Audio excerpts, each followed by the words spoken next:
आलू भिंडी चावल कहकर 3 दोस्त रहते थे।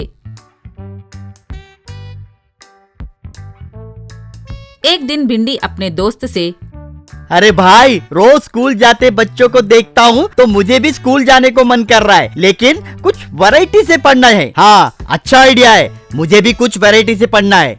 अरे यार, तुम लोग अब तक ज्वाइन होने को सोच रहे हो? मैंने तो ज्वाइन कर भी लिया। डॉक्टर चोर बिजनेस एकेडमी पूरी दुनिया में ही अनोखी है। यहाँ लूट कैसे करना है, चोरी कैसे करना है, ये सब सिखाते हैं। परसों ही फर्स्ट सेमेस्टर लिख कर आया हूँ। आलू ये सब सुन के, देखो भाई, ये कितना बड़ा आदमी बन गया। कुछ नोट्स हो तो दे दो भाई, हम भी ज्वाइन हो जाएंगे।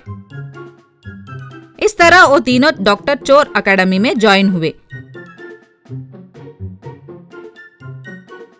3 महीनों के बाद स्कूल का प्रिंसिपल आके, देखो जूनियर चोरों, कल से तुम्हारा प्रैक्टिकल टेस्ट शुरू होगा। तुम सब लोग इन 3 महीनों में जो कुछ सीखे हो उस प्रैक्टिकल टेस्ट में दिखाना होगा। जो भी इस प्रैक्टिकल टेस्ट में फेल होगा उसे 0 मार्क्स मिलेंगे, कहकर चला गया। उस शाम को आलू भिंडी चावल बहुत सोचने लगे। भाई, इस बार प्रैक्टिकल टेस्ट में हमें ही फर्स्ट आना होगा। कुछ ना कुछ बड़ी चोरी करना होगा। वो अब तक किसी ने ना सुना ना देखा ऐसा चोरी करना होगा। हाँ, बहुत पैसे भी आना है, कार बाइक सब एक साथ आना है। ये सब चाहिए तो एक फेक बैंक का सेटअप करना होगा।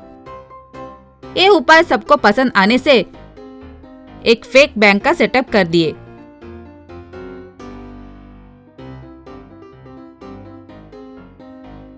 बैंक में एक कस्टमर, क्या हुआ सर, ये नया बैंक है क्या? हाँ, हमारे बैंक वालों ने नया ब्रांच खोला। सब बैंक के जैसा नहीं है, ये स्पेशल बैंक है। क्या है इस बैंक की स्पेशलिटी? अगर आप 5,000 डिपॉजिट किए तो आपको हम लोन देंगे। इतना ही नहीं, आपको बैंक आना भी नहीं पड़ेगा। हमारे बैंक वाले ही आपके पास आके पैसे देंगे। बस इतना ही नहीं, आपके कार बाइक ट्रैक्टर का भी यहाँ डिपॉजिट कर लेंगे। क्या कार और बाइक का भी डिपॉजिट कर सकते हैं? ये तो बहुत अच्छा है। चावल और सोना पर भी बिना ब्याज के लोन मिलेगा, वो भी 0% ब्याज। बाप रे, ये सच में सुपर बैंक लग रहा है। मैं जाके पूरे गांव वालों को बता के आता हूँ। इस तरह अगले दिन गांव के सब लोग वहां आके लाइन में खड़े हो गए। चावल आलू भिंडी तीनों सबके पास डिपॉजिट लेने लगे। एक कस्टमर वहां आके, सर जी, मेरा बहुत पुराना गाड़ी है, 30 साल पुराना है, क्या उस पर भी लोन मिलेगा? हाँ, क्यों नहीं साहब, मॉर्टगेज लोन मिलेगा ना। मेरे इतने साल के सर्विस में मेरे बाइक को देखकर इतनी इज्जत से कोई बात नहीं किया, आप कर रहे हो, ऊपर से लोन भी दे रहे हो, आप बहुत महान हो साहब। दूसरा कस्टमर, सर, सोना पर बिना ब्याज का लोन मिलेगा ना? ये लीजिए, मेरी पत्नी का पूरा सोना। इस तरह सब लोग उस बैंक के बारे में बात करने से कस्टमर और ज्यादा आने लगे। एक दिन पुलिस इससे उस ओर से जाते वक्त, क्या रे, इतने लोग यहाँ क्यों हैं? कांस्टेबल आकर, सर, ये सुने क्या, सोना पर 0% ब्याज, कार और बाइक पे भी लोन दे रहे हैं। ये तो सच में बम्पर ऑफर है सर। क्या सच में? इतनी इज्जत से काम कर रहे हो तो मुझे दाल में कुछ काला नजर आ रहा है। वैसे इस बैंक का नाम क्या है? लुटेरा बैंक सर।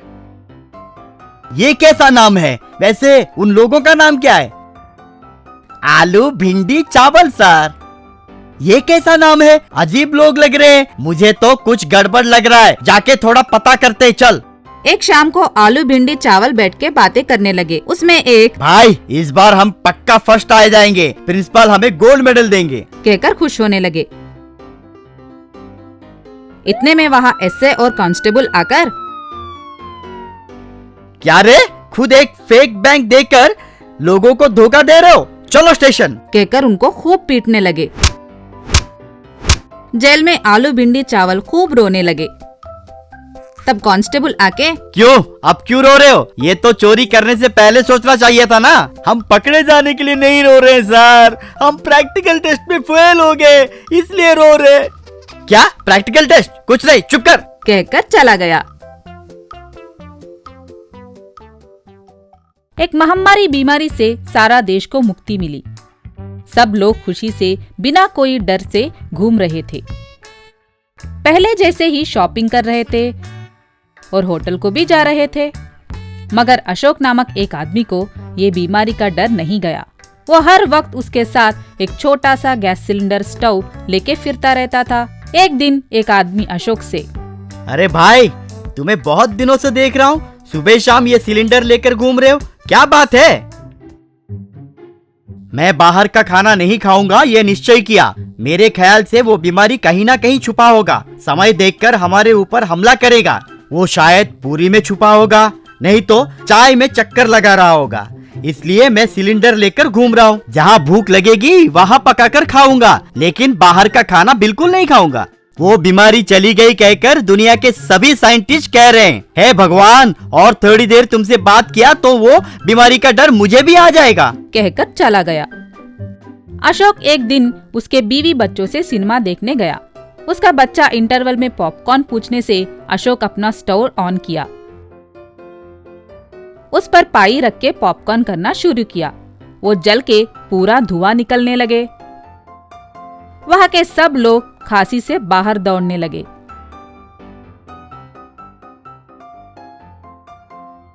तब सिनेमा थिएटर वाले वहाँ आके अशोक को खूब पीटा।